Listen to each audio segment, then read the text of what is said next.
Imagine a town the size of Manhattan where almost nobody drives a car, where there's live music 365 nights a year, and where 150,000 retirees zip around on golf carts that cost more than your first vehicle. Sounds like paradise, right?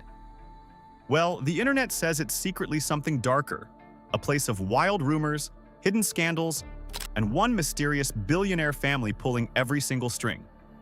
So what's actually going on inside America's strangest little kingdom? Let's find out. Chapter 1. Welcome to Disneyland for adults. So picture this. You're driving through Central Florida halfway between Orlando and nowhere, and out of the scrubland this place just appears. Manicured, endless. Town squares that look like a movie set of small-town America, except newer and somehow too perfect. Like somebody hit generate idyllic hometown and let it run. This is the Villages. And the numbers on it are genuinely hard to wrap your head around.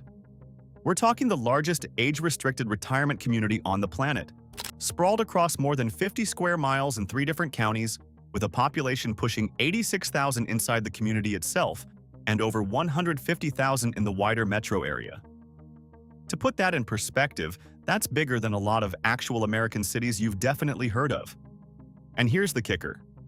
For several years running, this retirement town was the single fastest growing metro area in the entire United States. Faster than Austin. Faster than the tech boom towns. A town for people over 55 was outgrowing everywhere. And the way people talk about it is almost cultish in the best way. Residents will look you dead in the eye and call it Disneyland for adults. They'll say, "Best decision we ever made? I feel like I'm back in college. If you're bored here, that's on you." One woman who moved from New York after a brutal 30-inch snowstorm basically described it as paradise with a golf cart attached. The love is real. I want to be clear about that up front because it matters for everything coming. But here's where it gets weird, and here's why this video exists. For all that genuine joy, the Villages has a reputation. A dark, gossipy, eyebrow-raising reputation that has followed it around the internet for almost 20 years. And then, underneath even that, there's a second secret, a much bigger one, that the gossip actually distracts everybody from. So let's do this properly. Let's start with the rumor everybody's already thinking about. Chapter 2. The rumor that won't die. Okay, if you've heard literally one thing about the Villages, it's probably this, that it's supposedly the STD capital of America. A retirement community where the seniors are, let's say, extremely socially active, and the consequences are spreading like wildfire, and the lore around it is genuinely unhinged. There's the loofah thing. The idea that residents hang a loofah on their golf cart to signal they're, looking for company, different colors, meaning different things like a secret swinger code. There's the upside-down pineapple, there's the half-open garage door. The internet built an entire mythology of suburban seniors running a covert hookup network out of their cul-de-sacs.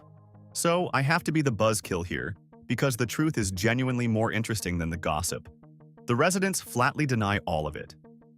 Ask them about the loofahs and you get the same answer over and over. One woman who's lived there 6 years said the only time she's ever seen loofahs on golf carts is when a popular band's playing and people are using them to find their own cart in a packed lot. Not a sex signal, a parking aid. Kind of hilarious, honestly. And when you chase down where the STD rumor even came from, the whole thing basically collapses. It traces back to a single 2006 local news story where one gynecologist, never even named, said she'd seen more cases in the area than she had working in Miami. That one unverified quote got picked up by the New York Post, the Daily Mail, everybody, and snowballed into a national legend. The clinic she worked at isn't even open anymore. And here's the part that kills the myth dead. The actual health data shows the 3 counties making up the Villages have STD rates below the Florida state average. One county had among the lowest senior rates in the whole state. Below average. The STD capital of America is, statistically, cleaner than most of Florida. Now, am I saying a community with a 7-to-1 women-to-men ratio and a bar on every square is a monastery? Of course not. People date, people mingle. That's just human beings being human beings at any age. But the salacious legend? Mostly a myth that people love repeating because the image of seniors gone wild is too funny not to. So that's the famous secret, debunked. Which means the real one is still sitting there, hiding in plain sight. And it's about who actually owns this place. Speaking of staying active and in the game for the long haul, that's what pulled someone on our team to the Pulse R8 Smart Ring. It tracks your heart rate, your sleep, and your workout straight from your finger, a week on a single charge, 100 days with the case, and it's fully waterproof. The part that got us was the price. Under $40, a fraction of what the big-name rings cost, because it comes direct instead of through the retailers that mark everything up. If you're watching on your TV, pause and scan the QR code on screen with your phone camera, or tap the first link in the description. Because the real secret here was never the gossip. It's about who actually owns this place. Chapter 3. The Family Behind the Curtain. Here's the question almost nobody asks when they're zipping around in a golf cart eating a smash burger. Who owns all this? And the answer is wild. Not a city government, not a board of elected officials. One family, the Morse family. And once you know that, the Villages stops looking like a town and starts looking like something else entirely. A privately owned company the size of a city, where the residents are essentially very happy customers. The origin story is pure American hustle. It started with a guy named Harold Schwartz back in the late 50s and 60s, a Chicago businessman who'd made money selling everything from mail-order cuckoo clocks to Florida land by mail. He bought a few thousand acres of cheap Florida scrubland and started selling lots. By the early 80s, he'd managed to put trailers on a few hundred of them. Not exactly an empire. Then his son, H. Gary Morse, took over in 1983 and had the insight that changed everything. Morse looked at the vacant lot business and went, "No, don't just sell people dirt. Build them an entire lifestyle. Build the homes, the pools, the golf courses, the restaurants, the town squares. Sell the dream, not the land." And it worked beyond anyone's imagination. By 1986, he was selling more than 500 homes a year. Over the next few decades, that few hundred trailers turned into tens of thousands of homes and billions in revenue. Gary Morse built a personal fortune that put him on the billionaires list, and when he died in 2014, he'd already handed the machine to his 3 kids, Mark, Tracy, and Jennifer, each getting a 1/3 slice. By 2018, all 3 of them had individually crossed the billion-dollar mark. 3 billionaire siblings running a town, almost entirely out of public view. But they own the homes doesn't even begin to cover it, because the truly staggering part is just how much everything actually means. Chapter 4. When one family owns everything. There's a line from an author who wrote a whole book on this place that sums it up perfectly. You basically have a city of 100,000 people, owned by a company. And he was not exaggerating. Let me actually run the list because it's almost comical once it gets going. In the Villages, the Morse family's holding company owns the real estate company that sells you the house, and the construction company that builds it. And then they own the restaurants you eat at, and the golf cart dealership where you buy the thing you'll drive more than your car. And they've held a controlling interest in the bank that gives you your mortgage.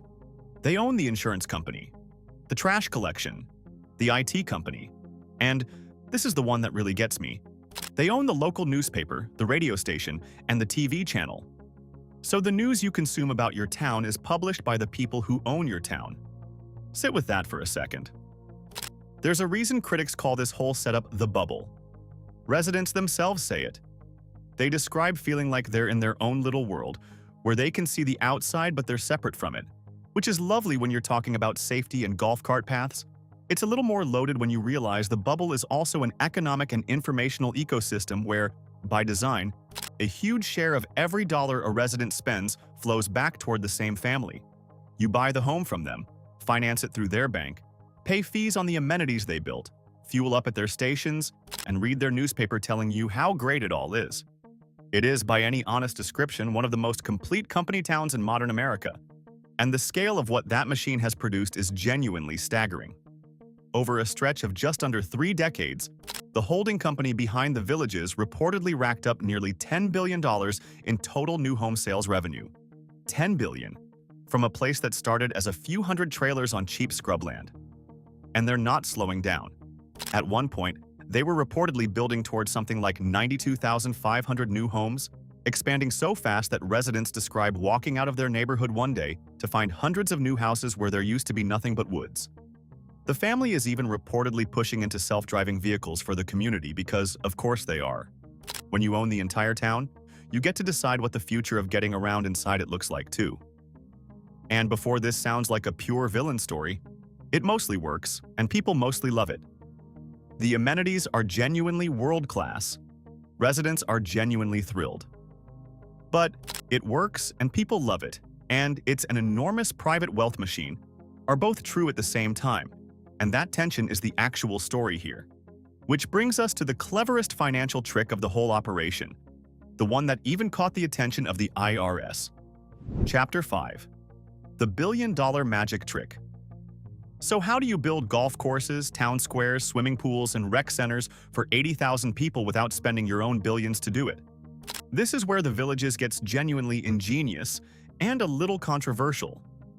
The mechanism is something called Community Development Districts, CDDs.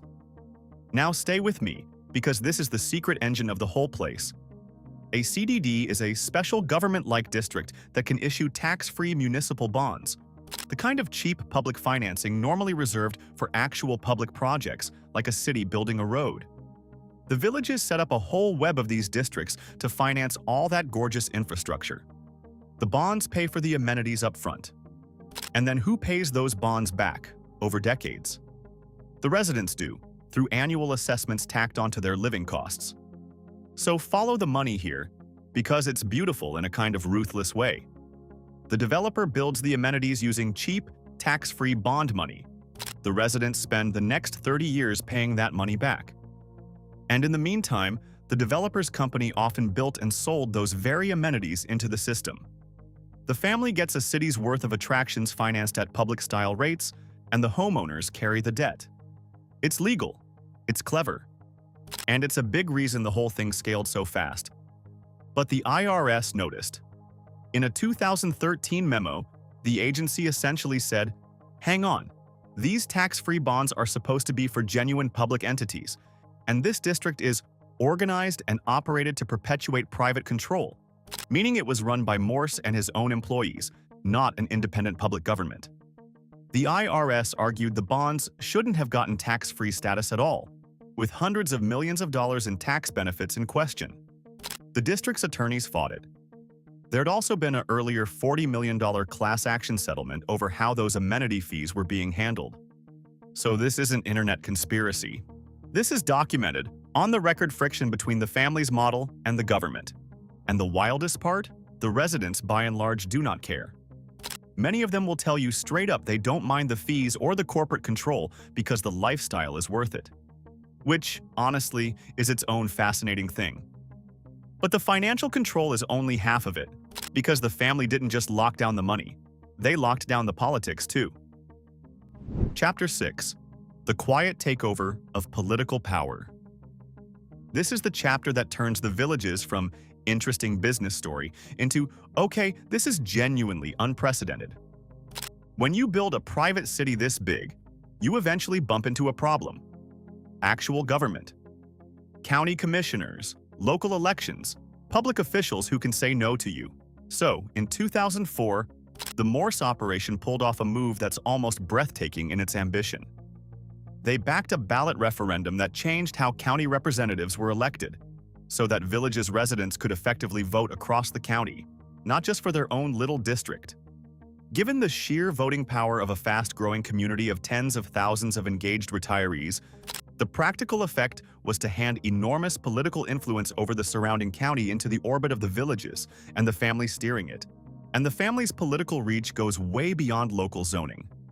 Gary Morse was one of the most significant Republican megadonors in the country, the kind of guy who hosted politicians for fundraisers aboard his 147-foot yacht. The Villages itself has become one of the most reliably, intensely political retirement communities in America, a genuine campaign stop where presidential candidates show up to ride golf carts and shake hands. So you've got a private company that owns the land, the utilities, the bank, the media, and also wields serious electoral muscle. That's not a normal homeowners association. That's something much closer to a privately held kingdom with a very friendly face. And yet, and this is what makes the place so impossible to file under dystopia, the friendly face is real. The people who live there genuinely are having the time of their lives. So let's actually go inside and see what 150,000 people are so happy about, because the lifestyle is as wild as the ownership structure. Chapter 7. Golf cart. Highways and a club for everything. Okay, breathe. Let's leave the boardroom and get into a golf cart, because the day-to-day life here is genuinely one of the most charming things you'll ever see. First, the golf carts. Because they are not a side detail, they're the whole circulatory system of this place. There are dedicated golf cart highways with their own paths running over, under, and alongside every road. There are tunnels. You can literally drive a golf cart over the interstate. People here spend more time in their cart than their car, and there's an app just for navigating the cart paths. And these aren't your sad country club beaters. We're talking tricked-out, air-conditioned carts, custom paint jobs, sound systems, screens, one that reportedly had a V8 dropped in it. There's a golf cart that looks like somebody crossed it with a smart car. People drive them through the Dunkin' drive-thru. It's a whole culture. Then there's the activities, and this is where your jaw drops. Live music. Every single day of the year, across multiple town squares, each square with its own vibe. Kickboxing classes packed at 9:30 in the morning, right in front of a bar. A woodworking shop so legit that residents teach classes and build custom commissions. Rock climbing walls. Disc golf, regular golf, putt-putt, softball leagues, pickleball. And the clubs. There is, and I'm barely exaggerating, a club for everything. Tiddlywinks Club. And the one I cannot stop thinking about, there's reportedly a CIA club. As in, enough former intelligence community members live here that they have their own group. Try to visit, and you get told it's, fittingly, kind of secret. And the social fabric is the real product. People describe finding a genuine sisterhood of friends they never had in their working lives. A guy from New Jersey, full-time since 2021, dancing at the squares, member of a couple singles clubs, will tell you moving here kept him young. The famous 7 women to 1 man ratio means the dating scene is, let's say, lively. One resident's rule was, I don't date in my own backyard. Homes run the full range, from around $250,000 patio villas all the way up past $3 million, some with garages big enough to park an RV. And here's the thing. For all my talk about company towns and bond debt, when you watch these people genuinely, radiantly happy, you kind of get it. So the real question becomes the one nobody quite wants to say out loud. Chapter 8. So is it paradise or a product? Here's where we land, and I don't think it's as simple as either side wants it to be. Because the easy take is the cynical one. The Villages is a manufactured illusion, a profit machine dressed up as a hometown, where a billionaire family sells retirees a fantasy and quietly owns the debt, the bank, the news, and the politics behind it. And every word of that is, factually, kind of true. It is a privately controlled city engineered to capture as much of each resident's spending as humanly possible, and that should at least make you raise an eyebrow. But the other take is just as true, and you can't wave it away. The people who live there are happier than almost any group of retirees you will ever meet. They've found friendship, purpose, movement, music, and a sense of belonging that a shocking number of people never find anywhere, at any age. One woman in the transcript said the thing that stuck with me most. She wished she'd moved there younger. Not, it's nice for old people. She wanted those years back to have done it sooner. That's not the review of someone trapped in a scam. That's someone who found something real. So maybe the honest answer is that it's both at once, and that's exactly what makes the Villages such a fascinating slice of America. It's a community and a commodity, a genuine paradise and a genuine product, a place that proves connection and adventure don't have an age limit, built and owned by people who figured out that the longing for exactly that is the most valuable thing you can possibly sell. The rumors about the loofahs? Mostly nonsense. The real secret was never the gossip. The real secret is that one of the happiest places in America is also one of the most completely owned. And somehow, the people living there wouldn't have it any other way.